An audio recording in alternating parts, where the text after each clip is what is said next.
ایک مرتبہ پھر السلام علیکم ورحمۃ اللہ تعالی وبرکاتہ۔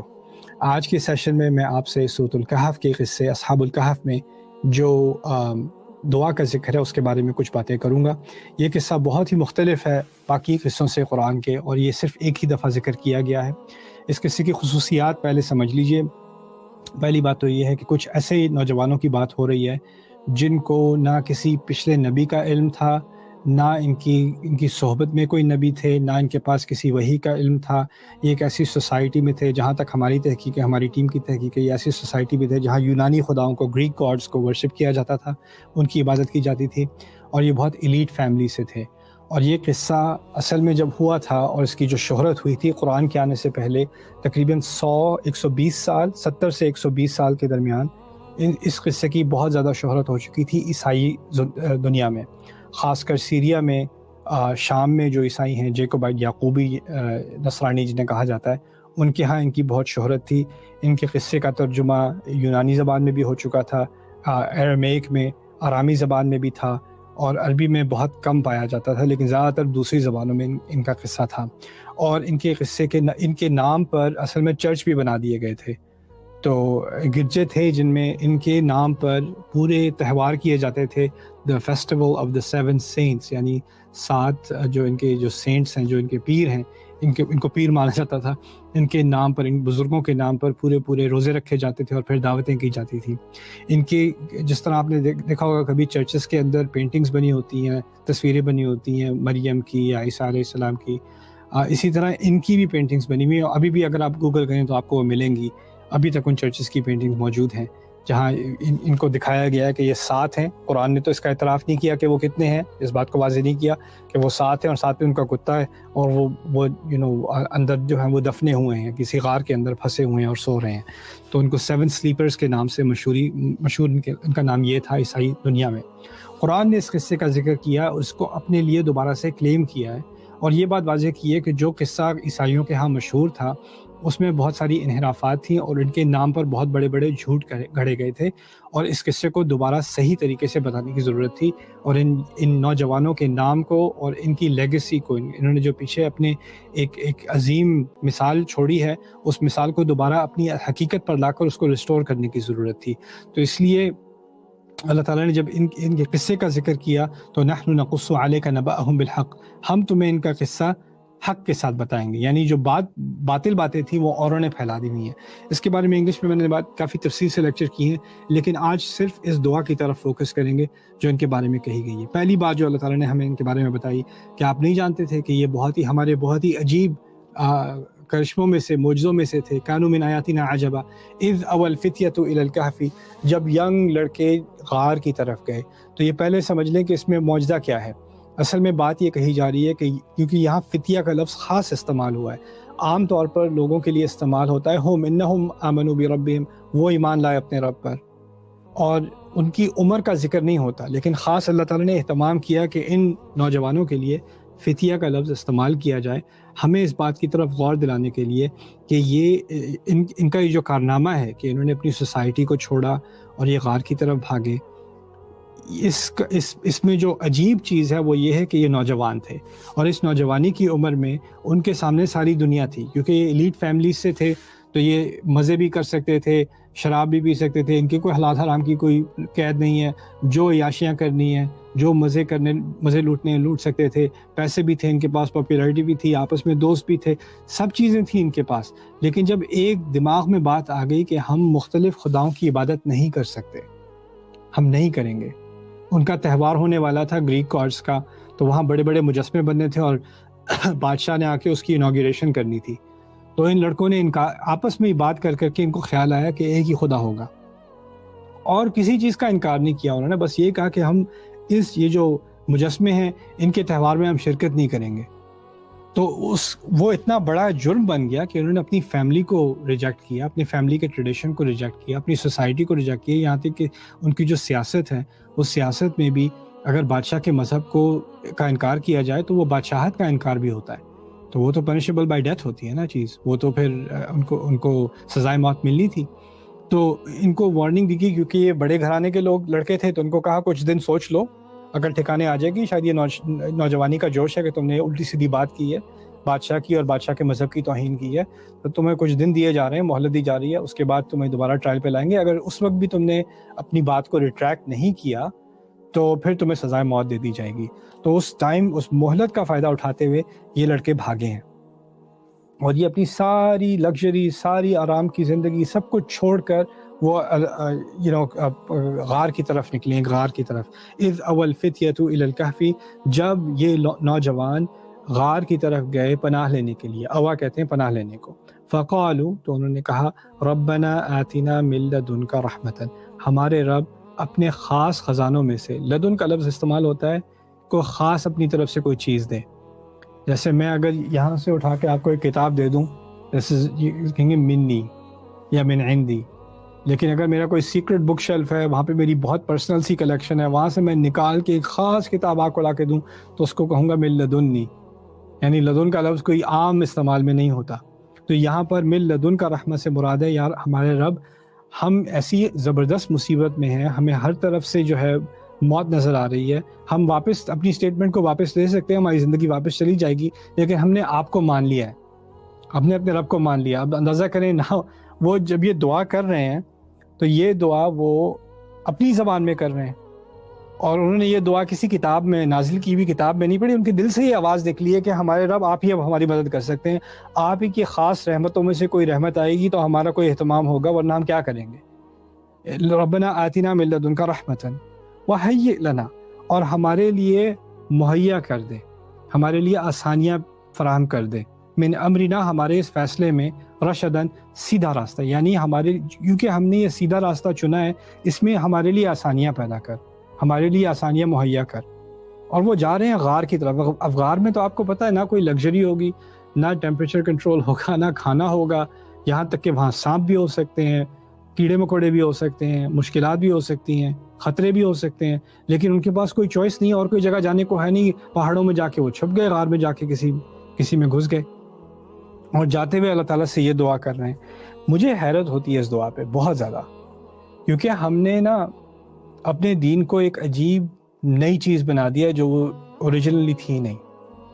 ہمارے دین میں اللہ تعالیٰ نے ہر انسان کو اپنے رب سے ایک تعلق بنانے کا موقع دیا ہے، اور اس تعلق، پہلا جو اس کا روحانی جو تعلق ہے نا، وہ اس کی بنیاد شروع سے علم کی نہیں ہے۔ پہلا علم کیا ہے؟ لا الہ الا اللہ۔ پہلا اصل علم کیا ہے کہ رب ایک ہی ہے، الہ ایک ہی ہو سکتا ہے۔ ان لڑکوں کے پاس اور کوئی علم نہیں ہے، کسی نبی کے علم کی وحی کے بارے میں یہ کچھ نہیں جانتے، کسی کتاب کے بارے میں کچھ نہیں جانتے، بس ان کو یہ پتہ ہے کہ ہمارا ایک رب ہے اور ہم اسی کی عبادت کریں گے، اور ہم اس کے نام پہ کوئی اور شرک کرنے کو تیار نہیں ہے، کچھ بھی ہو جائے ہم نے شرک نہیں کرنا، ہم نے ایک ہی رب کو ماننا ہے۔ انہیں یہ پتہ بھی نہیں کہ وہ رب ان سے چاہتا کیا ہے، ان کو اتنا بھی نہیں پتا، لیکن بس اتنا پتا ہے کہ ہم ایک ہی رب کی عبادت کر سکتے ہیں اور کچھ نہیں، توحید کے علاوہ کچھ نہیں۔ لوگ مجھ سے آگے کہتے ہیں کبھی کبھی، میرا ایگزام ہونے والا ہے، میں کون سی دعا خاص کروں، یا ہمارا بچہ ہونے والا ہے، کون سی دعا خاص کروں، یا میری وائف پریگننٹ ہے، میں کون سی دعا کروں، یا میں شوہر کی ہدایت کے لیے کون سی دعا کروں، یا نئی گاڑی کے لیے کون سی دعا۔ ہر معاملے کے لیے ایک خاص دعا، ٹھیک ہے، مسنون دعائیں ہیں، وہ اللہ تعالیٰ کو یاد کرنے کا طریقہ ہے، لیکن ہم نے دعا کو نا ایک پرسکرپشن سروس کی طرح جو بنایا ہوا ہے نا، اس میں بھی ذرا ایک ایکسٹریم ہے۔ اور آپ اندازہ کیجئے انہوں نے کہاں سے انہوں نے یہ دعا بس دل سے کی، اپنی زبان میں کی، اور اللہ تعالیٰ نے اس کا اتنا لحاظ کیا اس دعا کا کہ اللہ تعالیٰ نے اس دعا کا ترجمہ عربی میں اپنے الفاظ میں ڈال کے، ہمارے قرآن میں ڈال کے، اب ہمارے علماء ان لڑکوں کے الفاظ کو پڑھتے ہیں۔ انسان عالم جو ہے وہ زندگی گزارے گا، کئی 20 30 40 سال گزارے گا قرآن پڑھنے میں، قرآن کی تفسیر پڑھنے میں، حدیث پڑھنے میں، فقہ پڑھنے میں، اور وہ ان نوجوانوں کے جو دل سے الفاظ نکلے تھے ان کا مطالعہ کر رہا ہے۔ بڑے بڑے عالم ان نوجوانوں کے طالب علم بن گئے، کیوں؟ کیونکہ دل سے ایمان سے دعا کی تھی، ربنا آتنا من لدنک رحمتا وہیئ لنا من امرنا رشدا۔ جب نوجوان اللہ تعالیٰ کی طرف جاتا ہے، اس کے علم میں بھی کمی ہو، اس کو کوئی سپورٹ سسٹم نہ بھی ہو، وہ کچھ دوست ہیں، جیسے آپس میں کچھ دوست ہیں، اور انہوں نے بس اللہ تعالیٰ کی طرف مڑ کر بس یہ ایک خاص دعا کی ہے، ایک پیاری بات کی ہے اپنے رب سے کہ اللہ اب آسانیاں تو ہر طرف سے ختم ہو چکی ہیں، کیونکہ ہم نے یہ حق کا راستہ چنا ہے، ہر طرف سے رکاوٹیں ہیں، تو بس اب رحمت اگر آئے گی تو صرف آپ ہی کی طرف سے آئے گی۔ اور دیکھیں جا بھی کہاں رہے ہیں، غار کے اندر جا رہے ہیں. غار کے اندر ڈسکمفرٹ کے علاوہ یعنی آرائش نام کی تو کوئی چیز نہیں ہوگی اس کے اندر, لگژری نام کی کوئی چیز تو نہیں ہوگی اس کے اندر, لیکن جاتے ہوئے اس بات کا احساس ہے کہ یہ جانا بھی, یہ غار کا ملنا بھی اللہ تعالیٰ کی طرف سے رحمت ہے. اور ابھی اس مشکل میں رحمت تو صرف آپ ہی کی طرف سے آ سکتی ہے. وَهَيِّئْ لَنَا, پھر اس الفاظ کی طرف دوبارہ آتے ہیں, ہمارے لیے مہیا کر دے. ہم نے یہ فیصلہ کیا ہے سیدھا ہونے کا, لیکن اس فیصلے کی وجہ سے اب جو مشکلیں آ رہی ہیں اس کو آسان کرنا صرف آپ کے حوالے ہے. ہم کر نہیں سکتے, ہم جتنا کر سکتے تھے کر دیا. اسی ایک فارمولا کے اوپر میں بار بار واپس آتا ہوں. جب بھی ہم اللہ تعالیٰ سے کوئی دعا کرتے ہیں تو ہماری کوئی کنٹریبیوشن ہوتی ہے اور پھر دعا ہوتی ہے. اور یہ بڑی بڑی دعائیں جو ہیں ان میں یہی ہوتا ہے, یہ لڑکے اپنی سوسائٹی کو چھوڑنے کو تیار ہو گئے. یہ کسی غار میں جا کر رہنے کو تیار ہو گئے کہ ہم نے اپنے خدا کو نہیں چھوڑنا, فیملی کو چھوڑ دینا ہے, اپنی سیفٹی کو چھوڑ دینا ہے, اپنی سوسائٹی کو چھوڑ دینا ہے. لیکن اس کے بعد اب کیا کریں گے؟ اگلا کھانا کہاں سے آئے گا؟ کتنی دیر یہاں رہ جائے, پانی کہاں سے پئیں گے؟ نہیں معلوم. کتنے دن تک چھپے رہیں گے؟ کب تک نہیں پکڑے جائیں گے؟ تو جب انہوں نے اس بات کا احساس ہوا کہ ہم نے ایک قدم تو لے لیا ہے لیکن باقی راستہ تو بند ہے ہمارے سامنے, تو وَهَيِّئْ لَنَا مِنْ أَمْرِنَا رَشَدًا میں ہمارے لیے, ہمارے فیصلے میں جو صحیح چوائس ہے اس کی طرف ہمارے لیے وہ چیز مہیا کر دیجیے. تو اللہ تعالیٰ نے کہا فَضَرَبْنَا عَلَىٰ آذَانِهِمْ, تو ہم نے ان کے کانوں پر ایک ضرب لگائی, یعنی ان کے کان بند ہو گئے. سنین عددا, کئی سالوں تک. یعنی باہر شور ہو رہا ہو, بارش ہو رہی ہو, زلزلہ ہو رہا ہو, باہر لوگوں کا ہجوم لگاؤ, ان کو کوئی آواز نہیں آنی, ان کی نیند کوئی خراب نہیں کرے گا. فضربنا علی آذانہم فی الکہف سنین عددا ثم بعثناہم, اور پھر یعنی ان کو سلا دیا, ان کے کان بھی بند کر دیے, اور پھر ان کو کئی سالوں بعد ہم نے اٹھایا, یا نیند سے اٹھائے. یعنی اللہ تعالیٰ نے کائنات بدل دی, اللہ تعالیٰ نے سائنس کے لاز بدل دیے ان کے لیے. کیا ہوتا ہے, کوئی سوئے گا تو کتنی دیر سوئے گا؟ 24 گھنٹے سو لے گا, 48 گھنٹے سو لے گا. جسم کو نیوٹریشن چاہیے, فوڈ چاہیے, سسٹیننس چاہیے, آپ کی جلد کو جو سن لائٹ چاہیے. آپ کو اگر ایٹروفی ہوتی ہے, اگر بستر میں لیٹے رہیں 6 مہینے تو آپ سے کھڑا نہیں ہوا جائے گا. اگر آپ اپنی آنکھیں بند کر لیں 1 سال کے لیے, اس کے اوپر پٹی لگا لیں تو آپ اندھے ہو جاؤ گے. آپ کی جو مسلز ہیں وہ کیونکہ آپ استعمال نہیں کر رہے تو وہ کام کے نہیں رہتے. لیکن اللہ تعالیٰ نے وہ ساری کائنات اپنے ان نوجوانوں کے لیے روک دی, اور یہ انبیاء نہیں تھے, یہ صرف نوجوان لڑکے تھے.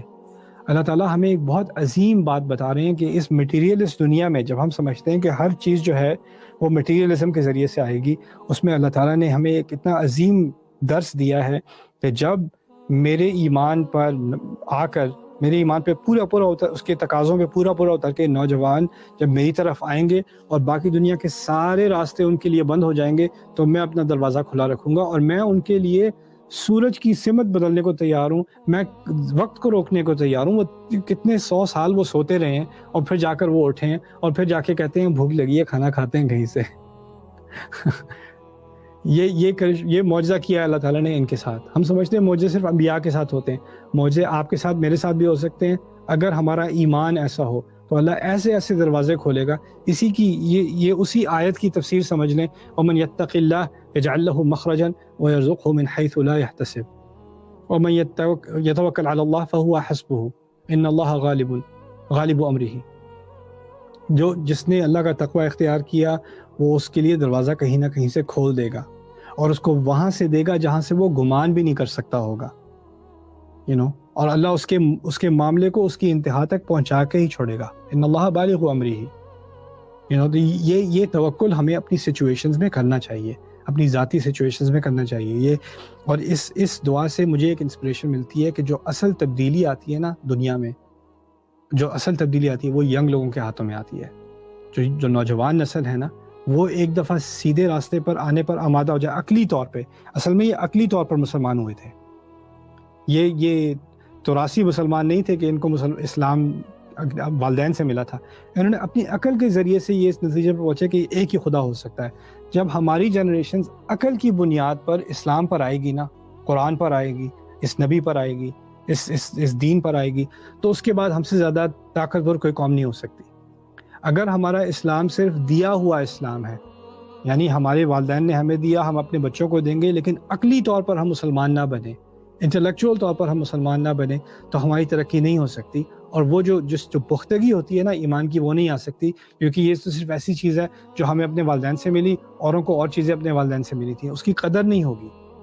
تو اس لیے یہاں پر ان کی دعا کا جو اثر ہے نا، جو اس کی طاقت ہے، اس کو آپ سمجھیں اور اس کی بنیاد پر اپنے بارے میں سوچیں۔ آپ میں سے ہم میں سے جو میرے اس آڈینس میں سے جو ینگ لوگ ہیں، وہ اپنے بارے میں سوچیں کہ آپ کہاں کھڑے ہو، آپ پر کیا ذمہ داری ہے۔ اور اگر آپ سمجھتے ہو کہ آپ کے پاس ریسورسز نہیں ہیں، آپ کے پاس دولت نہیں ہے، آپ کے پاس پاور نہیں ہے، آپ کے پاس میڈیا کنٹرول نہیں ہے، تو آپ سے کیا تبدیلی آ سکتی ہے؟ اب دیکھ لو ان لڑکوں کے پاس کیا تھا، کچھ بھی نہیں تھا، اور اللہ نے کیا کیا، ان کا کیا مقام دیا ان لوگوں کو اللہ نے، کہ آج تک ہم ان کی دعائیں پڑھ کے ان کے اعمال میں اضافہ کر رہے ہیں۔ ہمارے نبی کو ان کی مثال دی گئی صلی اللہ علیہ وسلم، ہم ہر جمعے کو ان آیات کی تلاوت کر رہے ہیں۔ فضربنا على آذانهم في الكهف سنين عددا۔ ان کو اللہ تعالیٰ نے جس طرح بچایا ہے نا، اس طرح اللہ ہر نوجوان کو بچائے گا، اور معجزانہ طریقے سے بچائے گا جب وہ اپنے آپ کو اللہ تعالیٰ کی طرف لوٹائے۔ اللہ تعالیٰ ہماری نوجوان نسل کو اپنی طرف لوٹنے کی توفیق دے اور ان کو ایسا ایمان دے جیسا اصحاب الکہف کو دیا تھا۔ بارک اللہ لی ولکم فی القرآن الحکیم ونفعنی وإیاکم بالآیات والذکر الحکیم۔